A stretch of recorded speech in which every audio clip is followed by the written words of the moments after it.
बिस्मिल्लाहिर्रहमानिर्रहीम। अस्सलामु अलैकुम वरहमतुल्लाहि वबरकातुहू। मोहतरम नाज़रीन कराम, आज हम जानेंगे वो कौन से 5 जानवर हैं जिनकी दुआ अल्लाह तबारक व तआला फ़ौरन कबूल करता है, और अगर कोई शख्स उन पर जुल्म करे तो अल्लाह तबारक व तआला उनकी बद्दुआ भी कबूल करता है। लिहाजा निहायत ही मालूमाती वीडियो है, गुजारिश है कि वीडियो पूरी ज़रूर देखिएगा। मोहतरम नाज़रीन, हज़रत सुलेमान अलैहिस्सलाम अल्लाह तबारक व तआला के वो बरगज़ीदा पैगम्बर हैं जो कि हज़रत दाऊद अलैहिस्सलाम के फ़र्जंद हैं। हज़रत दाऊद अलैहिस्सलाम के इंतकाल के बाद कम उम्री में ही हज़रत सुलेमान अलैहिस्सलाम तख्त नशीन हो गए। आप अलैहिस्सलाम का सिलसिला नस्ब हज़रत इब्राहीम अलैहिस्सलाम से मिलता है। अल्लाह तबारक व तआला ने हर तरह के जानवरों को न सिर्फ आप अलैहिस्सलाम का ताबे कर दिया था, बल्कि आप अलैहिस्सलाम को उनकी बोली समझने की सलाहियत भी अता फरमा दी थी। नाज़रीन कराम, हज़रत सुलेमान अलैहिस्सलाम फरमाते हैं कि जानवरों और परिंदों में से कुछ ऐसे हैं कि जिनकी दुआ और बद्दुआ अल्लाह तबारक व तआला फ़ौरन कबूल करता है। हज़रत सुलेमान अलैहिस्सलाम फरमाते हैं कि मैंने बहुत से इंसानों को इन 5 जानवरों की बद्दुआ लगते हुए देखा है। अगर तुम्हारी कोई दुआ कबूल नहीं होती तो तुम्हें चाहिए कि इन 5 जानवरों के साथ रहम दिली करो। इसकी बरकत से अल्लाह तबारक व तआला तुम्हारी दुआ को ज़रूर कबूल कर लेगा। मोहतरम नाज़रीन, क्या आप जानते हैं कि ये 5 जानवर कौन से हैं कि जिनके बारे में हज़रत सुलेमान अलैहिस्सलाम का ये कौल मुबारक है। एक मरतबा हज़रत सुलेमान अलैहिस्सलाम को ये खबर मिली कि किसी शख्स ने कुत्तों को जहर देकर मार दिया है। आप अलैहिस्सलाम फ़ौरन उस शख्स के घर पहुंच गए। जब उस शख्स ने वक्त के शहंशाह और नबी को अपने घर में देखा तो बहुत खुश हुआ और खूब खिदमत की। वो शख्स कहने लगा कि ए अल्लाह के नबी, आपने आने की जहमत क्यों की? आप मुझे हुक्म कर देते तो मैं सर के बल चलकर आपके पास आ जाता। आप अलैहिस्सलाम ने फरमाया, सब गांव वालों को बुलाकर एक जगह जमा करो, मैं तुम्हें एक बात बताने वाला हूँ। अगर तुम मेरी बात पर अमल कर लोगे तो तुम्हारी आने वाली नस्ल संवर जाएगी, लेकिन अगर तुम मेरी बात पर अमल नहीं करोगे तो तुम्हारी आने वाली नस्लें तबाह व बर्बाद हो जाएंगी। चुनांचे उस बंदे ने सारे गांव वालों को इकट्ठा किया। जब सारे इकट्ठे हो गए तो हज़रत सुलेमान अलैहिस्सलाम ने फरमाया कि 5 ऐसे जानवर और परिंदे हैं जिनकी दुआ और बद्दुआ अल्लाह तबारक व तआला फ़ौरन कबूल कर लेता है। नंबर 1, हज़रत सुलेमान अलैहिस्सलाम ने फरमाया कि कबूतर एक ऐसा परिंदा है जो अल्लाह तबारक व तआला की हम्दो सना बयान करता है और नबियों से मोहब्बत करने वाला परिंदा है। कबूतर का ये अमल दुनिया के तमाम परिंदों से बढ़कर है और बाकी परिंदों की निस्बत कबूतर सबसे बढ़कर इबादत गुजार परिंदा है। कहा जाता है कि कबूतर जब भी नींद से बेदार होता है तो अल्लाहू अल्लाहू का विर्द करता है और दिन रात अल्लाह तबारक व तआला की इबादत में गुजारता है। कबूतर तमाम परिंदों की निस्बत ज़्यादा बुलंदियों पर जा सकता है। ये बहुत ऊंचा उड़ता है। जब उकाब कबूतर का शिकार करने के लिए इसको पकड़ने की कोशिश करता है तो कबूतर खुद को बचाने के लिए बहुत ज़्यादा बुलंदी पर चला जाता है और यूं उकाब के लिए इतनी ज़्यादा बुलंदी पर जाना मुश्किल हो जाता है और इस तरह से कबूतर खुद को बचाने में कामयाब हो जाता है।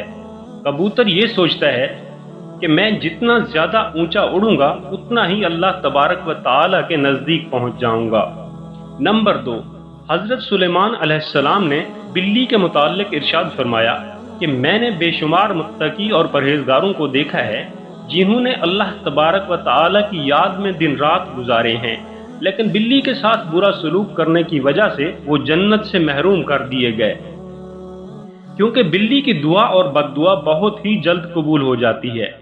बिल्ली जिस शख्स से खुश होती है और दुआ देती है तो वो शख्स कामयाब हो जाता है, और अगर बिल्ली किसी को बद्दुआ दे दे तो उसकी दुनिया और आखिरत खराब हो जाती है। हदीस मुबारका में है कि रसूलुल्लाह सल्लल्लाहु अलैहि वसल्लम ने एक औरत को जहन्नम में दर्दनाक अजाब में मुब्तला देखा कि जिसने बिल्ली को ऐसी हालत में घर में बांध कर रख दिया कि वो भूखी प्यासी रही और इसी वजह से तड़प तड़प कर मर गई। नंबर 3, फिर हज़रत सुलेमान अलैहिस्सलाम ने फरमाया कि चिड़िया एक ऐसा परिंदा है जिसको अल्लाह तबारक व तआला ने बेहद पसंद फरमाया है। حضرت سلیمان علیہ السلام نے چڑیا کی 3 خصوصیات بیان فرمائی ہیں۔ جب چڑیا صبح سویرے اٹھتی ہے تو یہ اللہ تبارک و تعالی کی حمد و ثنا بیان کرتی ہے۔ چڑیا ایک بہت ہی معصوم پرندہ ہے، اس میں ذرا برابر بھی چالاکی نہیں پائی جاتی۔ چڑیا اللہ تبارک و تعالی پر بہت بھروسہ رکھتی ہے اور اس کا یقین ہے کہ جو رب ہمیں صبح نئی زندگی دے گا تو وہ کھانے پینے کا بھی انتظام کر دے گا، کہ اللہ ہمارے لیے کافی ہے اور رزق کے لیے ہمیں پریشان ہونے کی ضرورت نہیں۔ نمبر 4، حضرت سلیمان علیہ السلام نے فرمایا کہ لوگوں کا کہنا ہے کہ کتا ایک ناپاک جانور ہے، اس وجہ سے لوگ کتوں کو مارتے ہیں اور خیال کرتے ہیں کہ کتوں کو مارنے سے گناہ نہیں ہوتا۔ تاریخ میں ایسے بے شمار واقعات موجود ہیں کہ کتوں کو دکھ دیا تو کتوں کی بددعا سے اللہ تبارک و تعالی نے انہیں برباد کیا ہے۔ اللہ تبارک و تعالی نے کتوں کو مارنے والوں کو جہنم میں ڈال دیا، اور جن لوگوں نے کتوں سے پیار کیا تو اللہ تبارک و تعالی نے ایسے لوگوں کی بخشش فرما دی۔ جان لیجئے کہ قرآن پاک میں بھی اصحاب کہف کے کتے کا ذکر آیا ہے، جو کہ اللہ تبارک و تعالی کے ولیوں سے محبت کی بنا پر جنت میں داخل ہوگا۔ جان لیجئے کہ کتے کا تھوک ناپاک ہے، لیکن کتے کو ہاتھ لگانے سے وضو نہیں ٹوٹتا، مگر کتوں کو گھر میں رکھنا حرام ہے، کیونکہ کتے فرشتوں کو دیکھ کر بھونکتے ہیں۔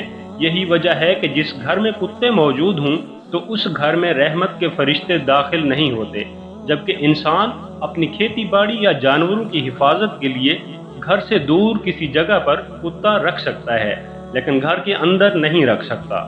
نمبر 5، حضرت سلیمان علیہ السلام نے فرمایا کہ ہم چیونٹی کو ایک عام سا جانور سمجھتے ہیں اور اسے پاؤں تلے رونق دیتے ہیں۔ آپ علیہ السلام نے فرمایا کہ ہم لوگ اگر چیونٹی کی اہمیت کو جان لیں تو کبھی بھول کر بھی چیونٹی کو نہیں ماریں گے۔ قرآن کریم میں سورہ نمل مکمل طور پر چیونٹیوں کے بارے میں نازل فرمائی گئی ہے۔ قرآن پاک میں ہی یہ واقعہ بھی موجود ہے کہ حضرت سلیمان علیہ السلام اللہ تبارک و تعالی کے نبی تھے۔ اللہ تبارک و تعالی نے پوری دنیا کی حکومت انہیں عطا فرمائی۔ حضرت سلیمان علیہ السلام کا گزر ایک ایسے علاقے سے ہوا جہاں چیونٹیوں کی بستی تھی۔ ایک چیونٹی حضرت سلیمان علیہ السلام کے لشکر کو اپنی بستی کی طرف آتے ہوئے دیکھتی ہے تو دوسری چیونٹیوں کو بلند آواز میں پکارتی ہے کہ حضرت سلیمان علیہ السلام کا لشکر آ رہا ہے، حضرت سلیمان علیہ السلام کے لشکر کے راستے سے دور ہو جاؤ، کہیں ایسا نہ ہو کہ تم سب حضرت سلیمان علیہ السلام کے لشکر کے پاؤں کے نیچے رونق دی جاؤ۔ حضرت سلیمان علیہ السلام اس کی بات کو دور سے ہی سن کر مسکرا دیے۔ محترم ناظرین، چیونٹیاں بھی انسانوں کی طرح ہی اپنی زندگی بسر کرتی ہیں۔ جدید ریسرچ سے یہ بھی ثابت ہوا ہے کہ چیونٹیاں زیادہ تر بستیوں میں اس طرح رہتی ہیں جیسے انسان اپنے معاشرے میں رہتے ہیں۔ حضرت سلیمان علیہ السلام نے فرمایا، جو شخص بلا وجہ چیونٹیوں کو مارتا ہے تو اللہ تبارک و تعالی اس سے رزق کی دولت چھین لیتا ہے۔ اگر کوئی چیونٹی انجانے میں پاؤں کے نیچے آ کر مر جاتی ہے تو وہ الگ بات ہے، لیکن کبھی بھی جان بوجھ کر چیونٹی کو مارنے کی غلطی نہیں کرنی چاہیے، اور اگر تم یہ غلطی جان بوجھ کر کرو گے تو رزق سے ہاتھ دھو بیٹھو گے، اور اگر کوئی چیز آپ کے ہاتھ سے گر جائے تو اسے چیونٹیوں کے لیے چھوڑ دیا کریں، اس طرح وہ آپ کو دعائیں دیں گی جس سے اللہ تبارک و تعالی آپ کے رزق میں اضافہ کرے گا۔ لیکن علماء کرام یہ بھی بتاتے ہیں کہ چیونٹیوں کی بعض اقسام زہریلی بھی ہوتی ہیں، جو اگر جسم کے کسی حصے پر کاٹ لیں تو وہاں پر سوجن وغیرہ آ جاتی ہے۔ لہٰذا اس بات کو دلیل مانتے ہوئے علماء کرام کا کہنا ہے کہ اگر انسانوں کو چیونٹیوں سے خطرہ ہو تو انہیں مارا بھی جا سکتا ہے۔ محترم ناظرین، حضرت سلیمان علیہ السلام نے ان 5 جانوروں یعنی کبوتر، چڑیا، کتا، بلی اور چیونٹی کو مارنے سے منع فرمایا ہے۔ اللہ تبارک و تعالی سے دعا ہے کہ ہمیں انبیاء کرام علیہم السلام کی تعلیمات پر عمل کرنے کی توفیق عطا فرمائے۔ آمین یا رب العالمین۔